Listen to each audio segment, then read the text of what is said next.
All right, folks, welcome to the Crack House Podcast. My name is Mike O'Sullivan. With me today, this guy is the chef de cuisine of the suites level at Citi Field, which basically means he cooks food for the rich people that can afford the big bucks, the big seats at Citi Field. He's been a friend of mine for over 25 years. He's been a professional chef for almost 25 years. I mean, he's cooked everywhere in the city. He's cooked for some of the biggest names. We're going to get into that later.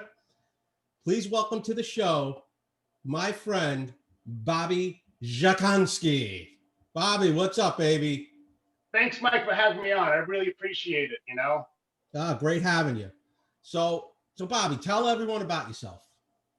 Let's see. I started cooking in 1994. I was in college, in John Jay College. I took the police exam. I got called for the next exam, and I was working at a deli at the time.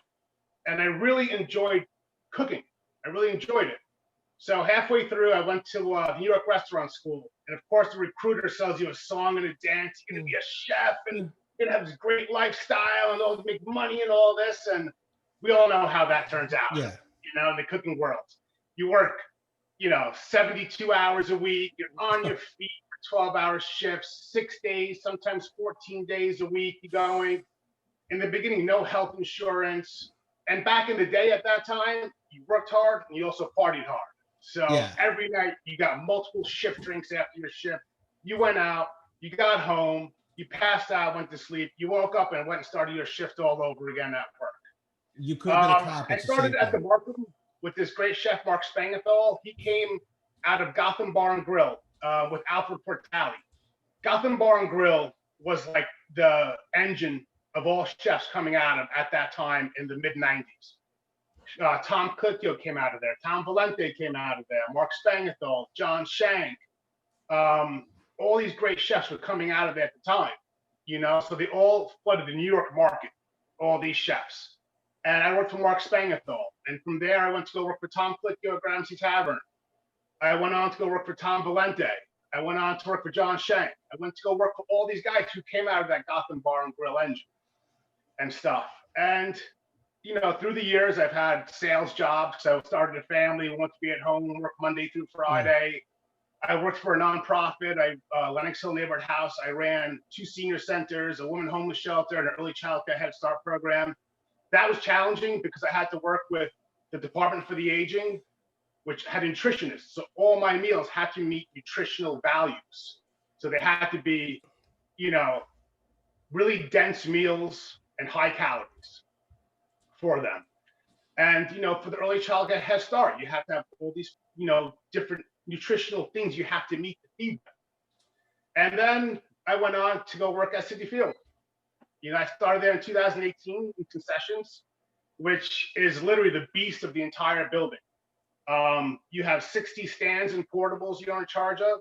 And when the Board of Health comes in, they grade each and every stand. So you have to make sure to get all A's in all 60 places. Oh, it's not one, it's 60 separate grades? Yeah, 60 separate grades. Wow. And that's just concessions. You still have the suites has to get a grade. Catering has to get a grade. Any level that has a kitchen, that has to get a grade. Bars have to get grades. So how many bars we have in Citi Field? You go on. So I had a staff of 12 supervisors and about 120 cooks. And it's the entire building. It's not just, here. So you have stands at 402 on the promenade, and you get called on the walkie-talkie to G139, which is Pat LaFreda across the building. It'll take a good 15, 20 minutes just to get there to navigate through the crowd and finally get there and stuff. So it was challenging. And in December, I got transferred over to the Chef de Cuisine Suites level. So this is supposed to be my first season there. And of course, we all know how this season ended up with baseball. I've been home since April, and since I've been home, I look at it this way. I want to stay fresh in what I do. And I also want to challenge myself. So I'm not challenging myself at work. So I want to challenge myself at home. And I never cooked Asian food before, really at home. Never did it. Because when you look at food in America, all of our techniques and everything we do is all French-based that we do here. The White House did not have an American chef until Bill Clinton got into the White House in 1992. Even the dinner menus were written in French over there. What? So Alice Waters had this huge campaign to get an American chef into the White House. And with Bill Clinton there, we had an American chef in the White House, and we have an American chef ever since there in the White House. So now the majority then of you're saying like majority of American cuisine is all French-based cooking? Yeah, the techniques are French-based. The techniques, okay. It's all French. It's all French techniques. And to me, that's what I've known. That's what I did, and that's what I cooked. So when the quarantine first started, gyms were closed. I couldn't go to the gym, and so I did long walks, like 3.5 mile walks. So I listened to the Dave Chang show on the podcast. He always talked about his Korean upbringing and how, Korea was this, people were poor and their meals were all these belly filling meals and stuff. And then I watched the Chef Show, which had Roy Choi on. And then I watched Ugly Delicious. So all this Korean influence started coming in. And I said, you know what? When you hear all these stories about Korean cuisine, it's very similar to Polish cuisine. You could think of the Koreans were invaded by the Chinese. They were invaded by the Japanese. Pick any country around Poland where we got invaded. And how people were poor in Poland. So all the meals are poor-based, belly-filling meals. And the first dish I made was Budae Jjgae, which is called the military stew. And that's what I'm going to cook for you tonight, is Budae Jjgae. Yeah, the way that food is spelled, it looks like a Star Wars bounty hunter's name. There's like 3 J's in a row. And so Bobby's going to start cooking for us. He's going to, how do you say it again? Because I'll butcher it. Budae Jjgae. Budae Jjgae. He's going to start cooking for us. And what we'll see is the process of how to cook this Korean food. So, Bob, the floor is yours, baby. Let's do it. So, Budae Jjgae is a military stew, and it's not what you think. It's the Korean army stew where they go and the soldiers eat this and they march all day on it. No, the fact is, after the 1950s, after the Korean War, people were poor. They had no food, so they went to American military bases and got their rations. So in this stew is Spam. Originally, hot dogs are in here, but instead I got little cocktail franks to do because I just can't see cooking hot dogs in the stew. But then you have like really belly-filling stuff like these rice cakes and ramen noodles and mushrooms. And it has a little sauce base in there that makes it nice and spicy and gives broth the flavor. I just watched, there was one of the Guy Fieri diner drive-in whatevers. There was a place right on the Brooklyn-Queens border called Bunker. And I think he was a Vietnamese place, and they also use Spam. I guess Spam is like a big, in Asian culture, I guess it was easy to get their hands on from the military bases, and they use it in a lot of their meals. If you go to Hawaii, here you'll find like maybe 4 varieties of Spam only. But you go to Hawaii, there's like 30 different varieties. And every time my sister goes to Hawaii, she said, what do you want? I said, bring back Spam.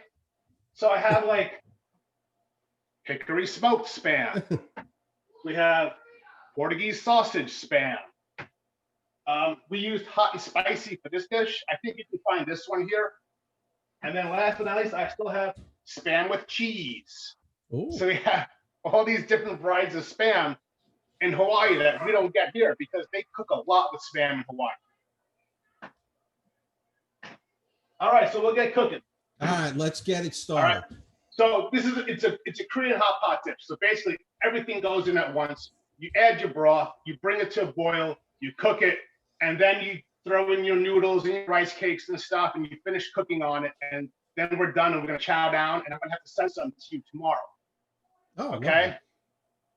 Wow. Okay, so the basic ingredients in this dish we have Spam, we have our cocktail franks, we have gnocchi mushrooms, king oyster mushrooms, we have kimchi, we have ramen noodles, rice cakes, and bok choy we have. So the first thing we're gonna do is, if your rice cakes are frozen, you can soak them in water for 15 minutes. The majority of rice cakes, they all come frozen. I've had these already soaking now for 25 minutes, so they're good to go. Okay? We're gonna start by whisking our sauce together. So in our sauce right here, which is our main flavor ingredient for this dish here. So we have 2 tablespoons of soy sauce, 4 tablespoons of Korean chili flake, 2 tablespoons of garlic. We have 4 tablespoons of rice wine vinegar. That is rice wine vinegar, not sake. 1 tablespoon of sugar. And we have 1 tablespoon of Korean chili paste. Now, these ingredients, the majority of them are pretty much easy to find nowadays. And any town you go to, basically, it could be in Woodside, Manhattan, you know, it could be out here on Long Island, you have an H Mart. And they opened up this wonderful H Mart over in Hicksville on Route 109, 107. And when it first opened up, Newsday gave it as the best restaurant of the year to open up for their cafe they have. And every time I go there, it's like Disneyland to me. You know, I'll just go and I'll buy all these weird snacks, and some of them, there's no English writing on them besides like the calorie intake on the back, and everything's in Korean, and you got to go by the picture on. It'll be like a sweet potato with butter. Or you get these right here, which are literally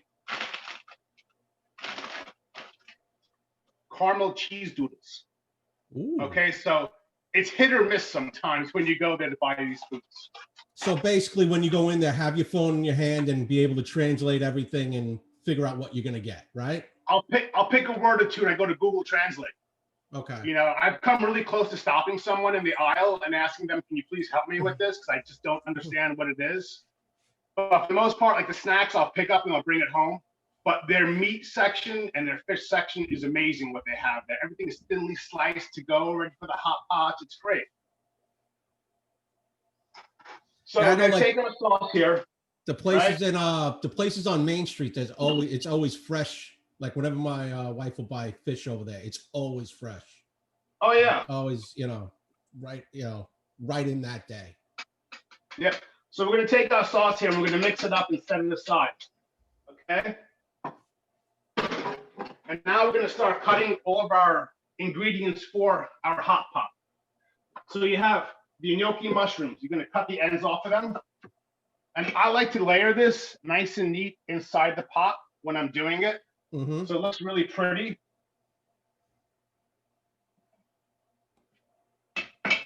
That's got to be one of the messiest parts of it, is the gnocchi mushrooms. And then you have the shiitake mushrooms. You can take the stems off. And you can save the stems in the freezer until you have enough and make a mushroom stock. Or you can take them and add them to whatever soup you have for flavoring if you want. You shouldn't just discard the mushroom stem. They have a lot of flavor. And I'm going to sit there and I'm just going to slice these really thin for the pot.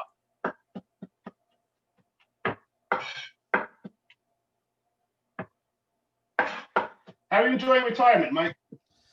So far, so good. I get to talk to people like you. I get interesting things every week. It hasn't been too bad. So far, so good. I mean, I wanted to do a little traveling. Obviously, that's out the window for now. So I'll do this for a little while, and hopefully in a few months, everything opens up. It gets a little bit better, and I can start traveling. Yeah. And then we're going to take our king oyster mushrooms and slice these thin also and place them inside our hot pot.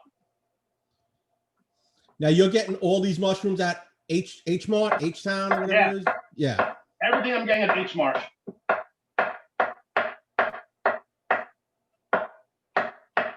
Now, Bob, when you were working in Manhattan, was it like, people always ask when you were a cop, is it like the movies? When you were working in these restaurants in Manhattan, is it like these movies where it's just fast paced? It doesn't stop. You just, from the second you get in, from the second you leave. Yes, a lot of times it's like that, but I just can't stand chef movies because they are not really the truth. Like Burnt was really bad, I don't like them because they don't really tell half the truth, A lot of times, when I first started, staff meal was sitting on top of a milk crate in the kitchen eating. Yeah. But then as the business got better, you started opening the dining room to the entire staff, and the entire staff would sit down and have a staff meal. It started changing, at Ramsey Tavern, there was a tap on the outside of the keg cooler that was for the kitchen only. So when your last ticket came in and the garbage cook finished putting out that appetizer, the sous chef told him, go downstairs and fill up the bucket. So he filled a 5-gallon bucket with beer. and you put ice water in the sink and you put the bucket in there.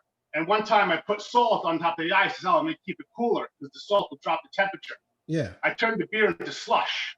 So we had to re-pour the entire 5-gallon bucket of beer. But, you know, and once we got 3 stars, Tom Cook was like, that's it. No more Budweiser for you guys. Here, take all these pictures and keep refilling them from the tap and get the good stuff for the staff. Oh, nice. So we had that going on. Yeah, Tom really took care of his staff. I got to say, you know, when you see him on Top Chef, that's exactly what he's like. And when you work for him and stuff. And the most cooking knowledge I got was literally those 2.5 years I spent at Gramercy Tavern cooking there. The things I saw, you couldn't really see in a small mom and pop restaurant there. You would have to see it at a place like Big Beast, like Gramercy Tavern. Now, what was the place you worked with? It was like on 5th Avenue by Washington Square Park. Oh, the Markham, the first place I worked. Yes, I remember going there to eat one night. Oh, Me, Susan, Jay, Mairead, we all went down there to eat. And that was... that was a really good place, the Markham.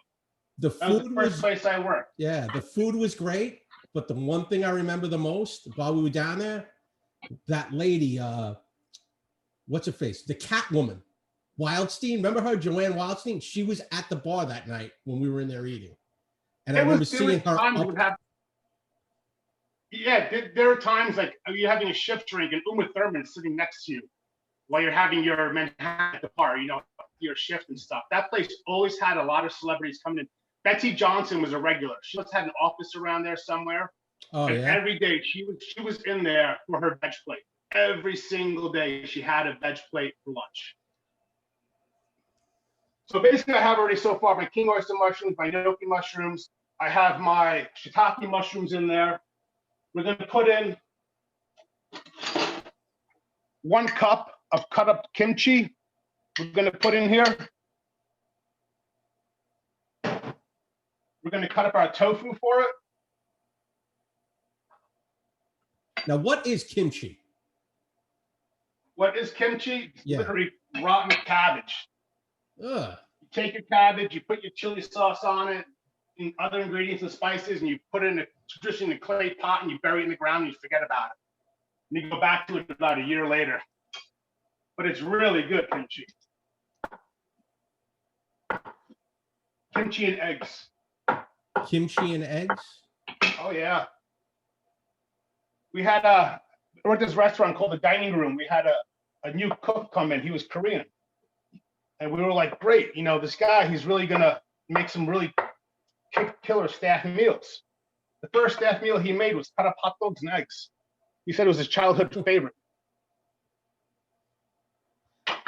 I worked with a guy that would order that at diners. He would ask for a hot dog omelet.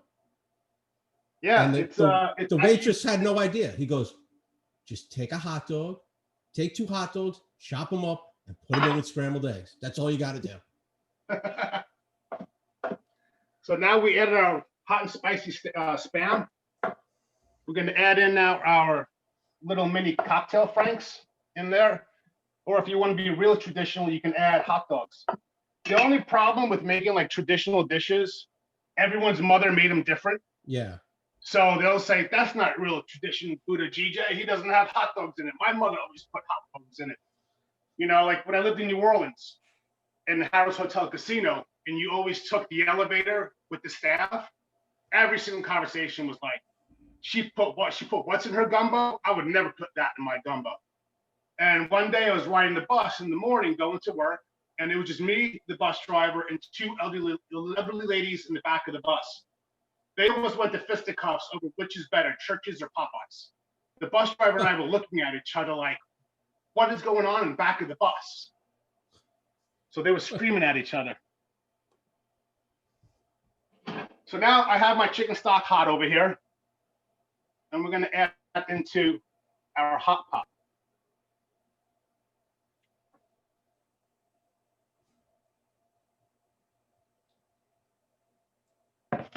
Okay, and it looks like we're going to need just a little bit more. I think some of it maybe evaporated too much. Okay.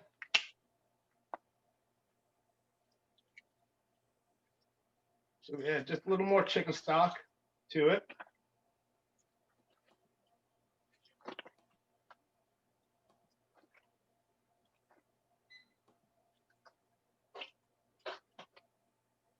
And remember that sauce we made at the beginning?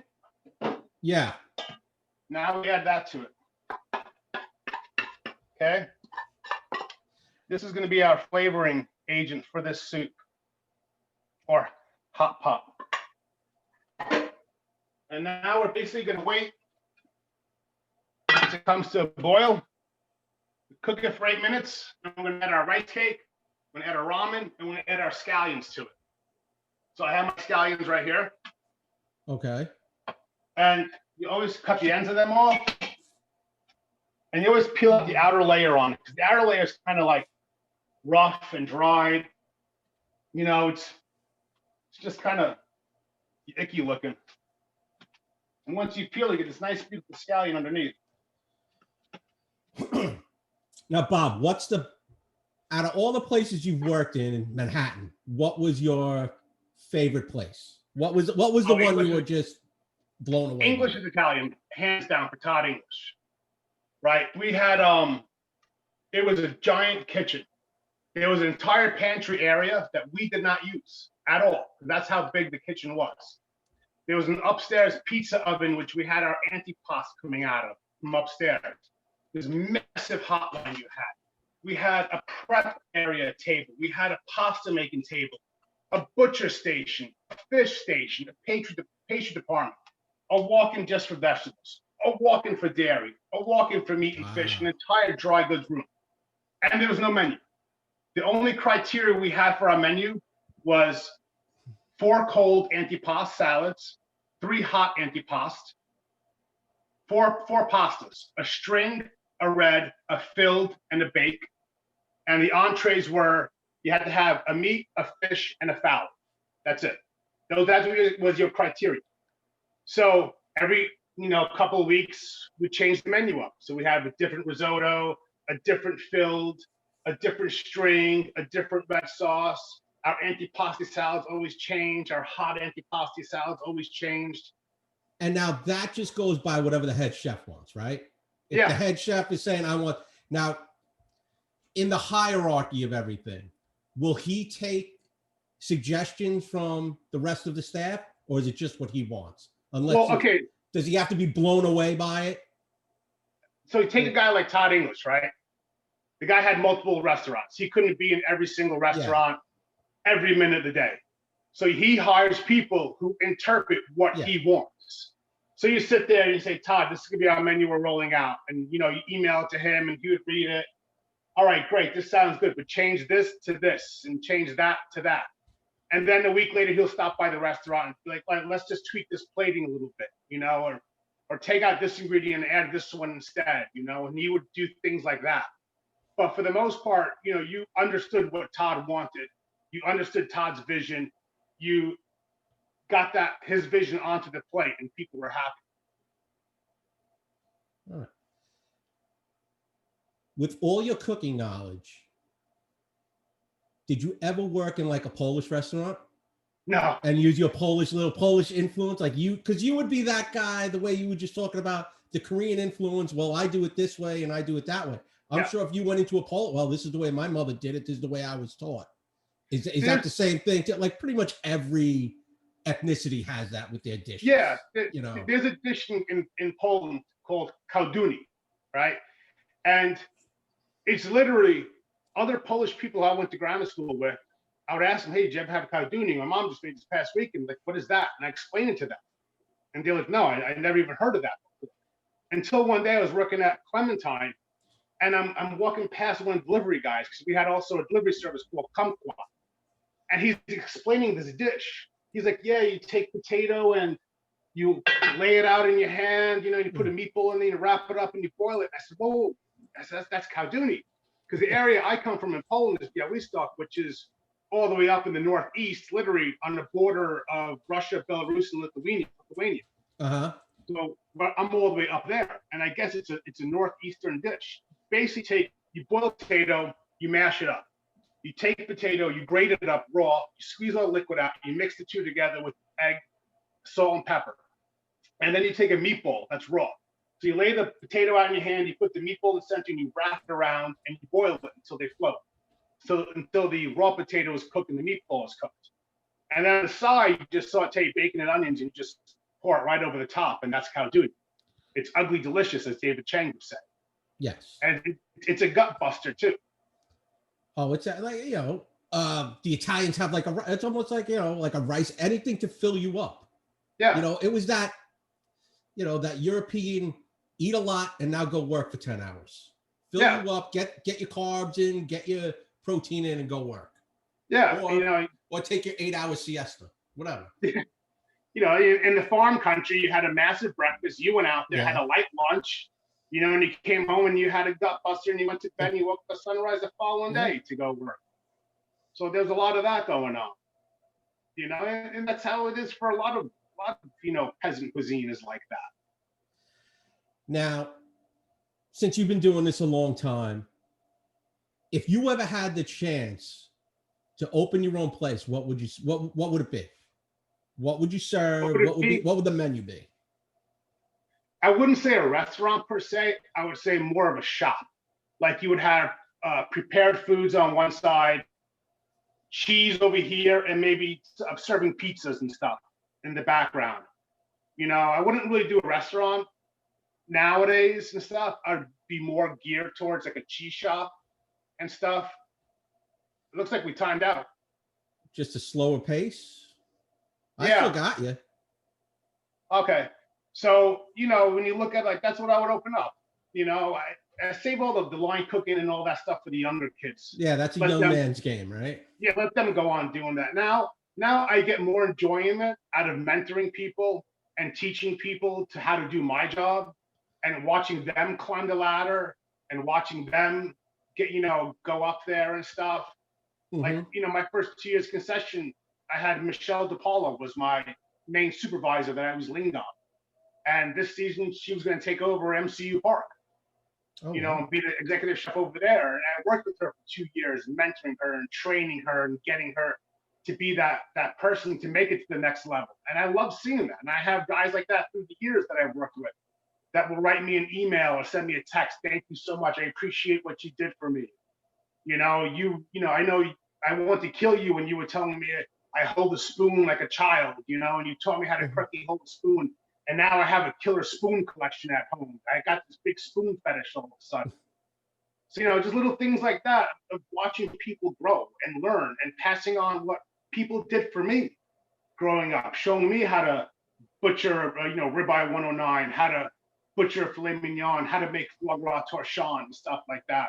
And, it's my turn to pass that on to other people. I'm older now. The stuff you don't learn in cooking school, that the stuff you actually just learn in the kitchen working. Yeah. Passing it down. How to properly plan out your day.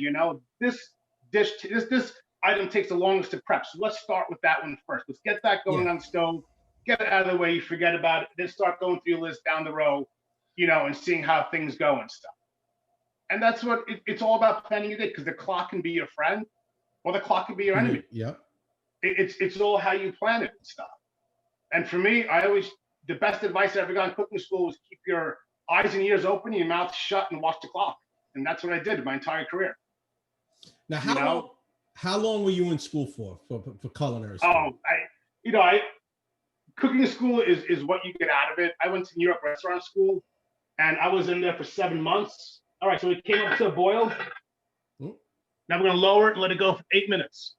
Okay. So I went to New York restaurant school, and I was in there for 7 months. They teach you 3.5 months how to cook, 3.5 months the business aspect, and they send you on an externship for 3 months, and then you graduate. And they say, all right, you're going to be a chef now. Go out into the field, which is a total lie. And, being 19, I didn't own a suit. And they're like, oh, you wear a suit when you go on an interview. And I went out and I bought a teal double-breasted suit. At 19, I thought it was the greatest suit on earth that I had. And lo and behold, man, like 2 years later, I was like, what was I thinking when I bought this suit and stuff? And I went out and interviewed, and I interviewed several times. And I graduated literally in June, which is the beginning of the dead season for restaurants. And I got my first job at the market in July. And one of the reasons why I got it, the sous chef there, Mike Schneider,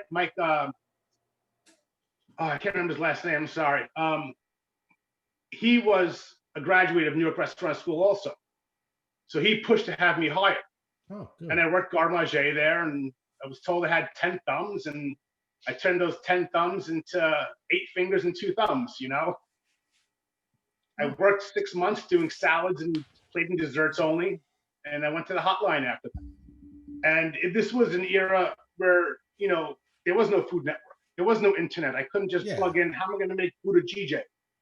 You know, you had to study and learn and make sure your knife is sharp. And if you wanted to make creme brulee, you had to go to Barnes and Noble, look at dessert books, who has a creme brulee recipe, buy that book, bring it home, read the recipe, make creme brulee at home. You know, there was no Chopped or Top Chef or Final Table. Everyone just wanted to cook and just make awesome food and stuff.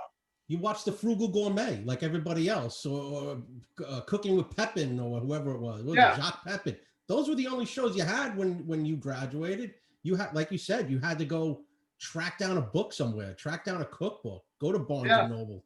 Either that or have one of these guys help you out. Yeah. Like the show that got me hooked was this PBS series. PBS was big on cooking shows. That was the only place you got to watch. Yes, yeah. It was the Great Chef series. You had great chefs in New England, great chefs of the South.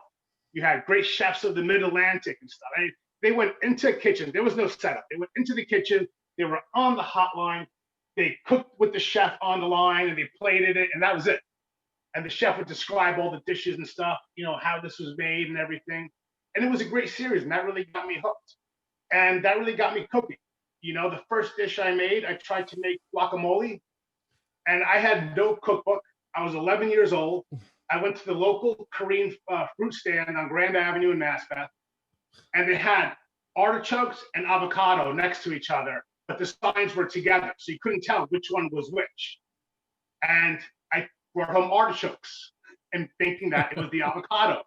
And it was like fork mash. I'm trying to mash the artichoke with a fork. Going, Jesus Christ, something's wrong. I got to cook this. I put it in a blender to try to get it. I said, this doesn't look like guacamole. I tasted it. You know, the choke pierced my gum and stuff. I said, okay, it's obviously the other thing that was there. So I got on my bicycle, rode my bike back down to the fruit stand, bought a couple avocados, came home. I made the guacamole, and I thought I was king on earth, you know. I couldn't believe it. I made guacamole. This is the greatest thing on earth. I'm 11 years old. Nobody helped me with this. I did it on my own. And, you know, that's what really triggered my passion right there. You know, and then go and work at the German deli, Plateau Deli with Gary Schuster. That guy, he made everything from scratch there. It wasn't like he opened up a tub and poured it into the case. No, every Saturday and even during the week, you're making potato salad, you're making the coleslaw, you're making the tomato and cucumber salads. You're roasting turkey breasts for sliced turkey and stuff. So it was a great place to really, just get the ins and outs and how long things take to prep, how to cook them and stuff. Yeah, it's amazing now how like all those like old school German, Italian delis are just like going away now. Like you don't have that anymore. You really don't. It's a very few and far between thing now that you see. Where you really have to search the internet now. For like a real deli, a real authentic deli. Yep. And even like with the meat markets and stuff, there used to be, several different Polish meat markets, and you go to Ridgewood, German meat markets were there and stuff. And every Saturday, my father would go down to the meat market, pick up, head cheese and kielbasa and stuff. Then one day we discovered the Forest Pork Store on Forest Avenue in Ridgewood, and that was it. We never went back to Polish meat markets after that. We were picking up clockwurst and stuff and bringing all that home. And eventually that store turned into just wholesale only. And they have one in Huntington here, which is a few minutes away from me. And I worked 7 years. I've been there once, which is a shame. Yeah, those places are all got like by Zoom Stammtisch. They sell their meats. That's the only place I can think of over there now. Yeah. There really isn't any and think about all those restaurants that were there back in the day. They're all gone. Well, think about how we grew up in Queens, like for the most part, Mass was split in half by the LIE. The right half was all Polish and the left half was all Italian. And there was a couple of us Polish families scattered in there with a few Irish and all the Italians. And then you went to Woodside and it was all Irish. Yeah. You went to Astoria, it was all Greek. Ridgewood was broken up between the Slavs and the Germans. And it was just all segregated that way growing up. And eventually the Poles move over the expressway and the Irish came and all the Italians moved into Middle Village. Yeah. You know, and now like you said, you knew where to go to eat. If you wanted Italian food, you went over, you would go to Corona. Remember, Corona used to be Italian before we were even born. It was all Italian, and the Parkside is still there. I think that's the only one left, but that's still floating around. You still have a few pockets over there, also, of Italian neighborhood there and stuff. But it's just, and now it's just all one giant area. Elmhurst has almost every single language spoken in that neighborhood. Yeah. It's just all diverse now, and it's a shame that all these little places are gone. They've all just disappeared. It's hard to find a good deli and stuff. If you wind up going to Stop and Shop and buying their macaroni salad if you don't have time to make it yourself. Yeah, I don't. Which is nothing like the old delis. Is Walter's Deli still open? No, I believe that changed hands so many times. I don't know if it's still there or not. But there was that one, I want to have Paul's or Peter's and something, or Pete's. It was tucked way back in, like on 53rd Avenue or something, like 2 blocks off of Grand. That one is still there. Oh, okay. And Plateau is long gone. Yeah, that's gone and stuff. So there's no more real delis there. Got a couple of Polish ones. That's about it. So yeah, you get the little like Polish deli stores. That's about it. Yeah, you're right. You have so it's been about 8 minutes now, right? Okay. And as you can see how delicious this looks. Okay, so we're gonna put also in our rye cakes now. Man. And it's food just to fill you up. Yeah. When you look at it. Add in your ramen.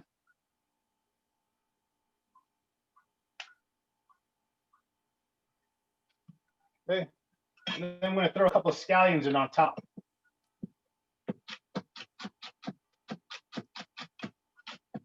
And now, how spicy is this, Bob? Well, what's your spice level you can take? So you can make it as spicy as you want. Oh, okay. I like hot sauce on my food, and I found this really good one over at on the North Fork, and it's a habanero sriracha, which is really good. It's my favorite hot sauce. Okay. So now that we got everything in there, right? Ramen's in, which is the last piece of it. I'm going to put our lid back on and let it go for 3 more minutes. And we'll have it. But there's a lot of good taquerias still in Jackson Heights and Astoria for ethnic food that are around. It seems like the big food movement right now is food trucks. Yeah. Because right before I retired, I was working out of Long Island City. And when you went down along the water there had to be 5 to 7 different type of food trucks down there. Between the taco trucks, fresh juice was a big thing down there. Like fresh squeezed juice. Just pretty much a lot of Mexican and Indian dishes being served out of the trucks. And the Greek trucks. Also Midtown. Like they'll take Park Avenue in Midtown in the 50s, like from 54th to 52nd, and that whole L-shaped block is all food trucks there. And there was like a pierogi food truck and stuff there, and a Greek food truck, and all these different food trucks and stuff. Even here in Walt Whitman Mall, they had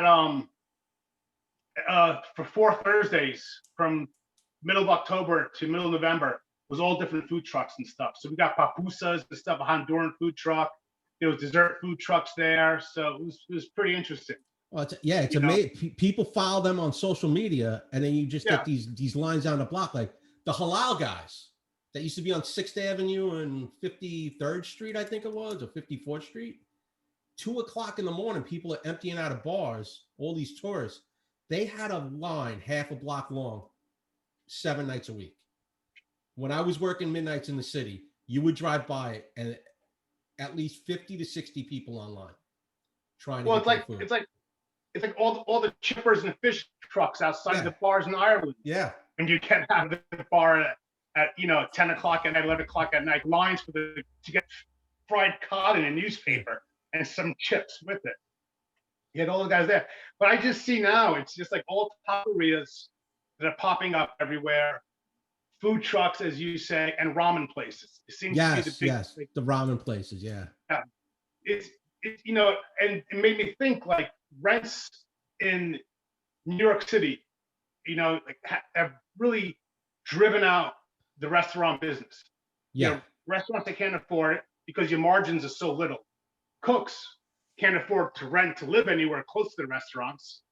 New York's having this huge problem. The restaurant scene has gone down. San Francisco is having this problem. Chicago's starting to have it. And where's the restaurant booming now?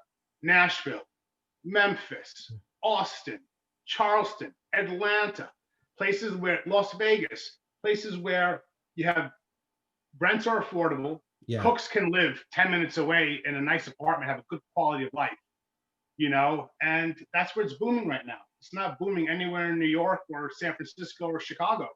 And it's a shame to see that. Like when Todd English had the Olives in Tokyo, the cooks would live in the restaurant 5 days a week, sleep overnight, do their shift for 12 hours, and on their weekends go 3-hour train ride back home to wherever they lived in the countryside of Japan because they couldn't afford to live in Tokyo. Yeah.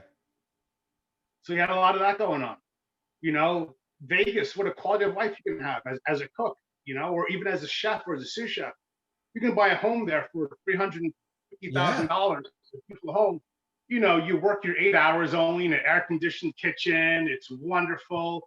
They have, I think it's David Chang's restaurant out there. They do yoga breathing exercises before the shift. All the cooks and waitstaff come out to the dining room. They start doing breathing exercises and stretching before their shift.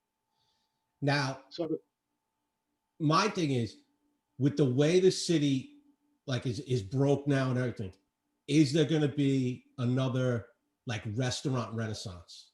I think there has to be, because so many of these places went under. There's got to be this next group of young chefs that are going to come in and save this city. Because if not, you're going to have a lot of empty stores, man. You're going to have a lot of empty spaces. You have a good core of young chefs out there in New York City who they just want to cook. They really don't want to be on competition shows. They want to walk and make the food the traditional way and how it's supposed to be done. And, not serve tuna and strawberries and think that's the next craze and people love it. A lot of the problem is also with Chopped and Instagram and, Facebook and Top Chef. And now Netflix has all these cooking shows. People want to run before they can walk.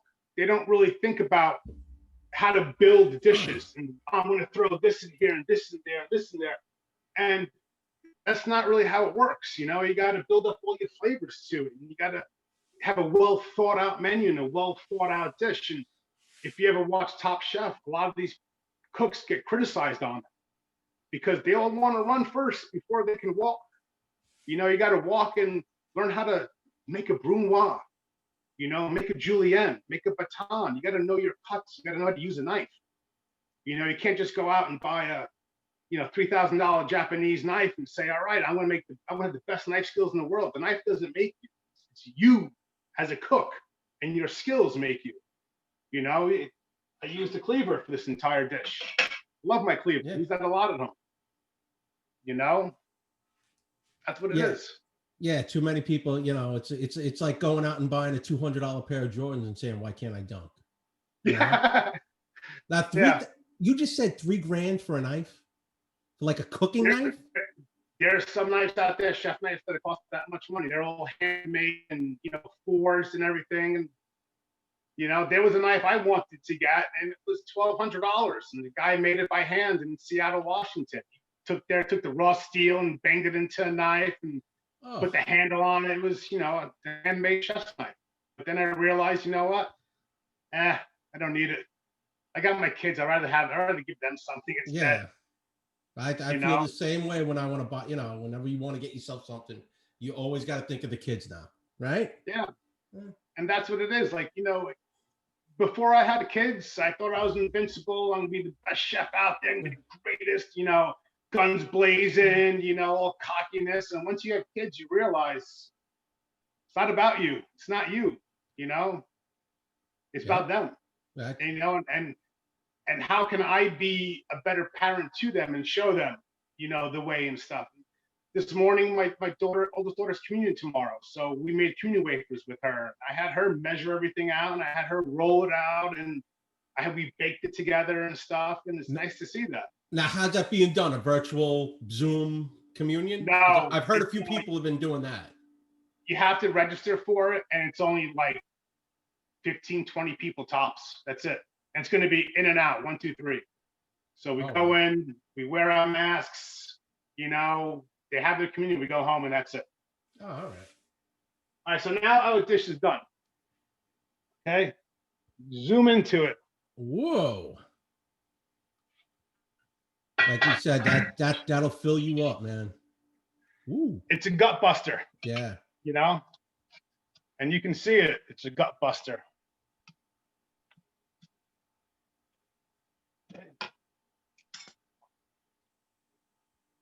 Try to get a little bit of everything in here, you know.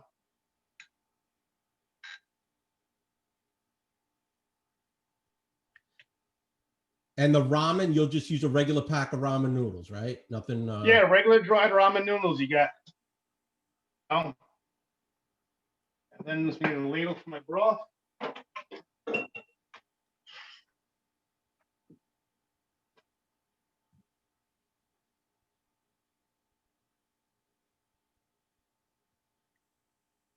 Very nice. There Looks you go. Delish.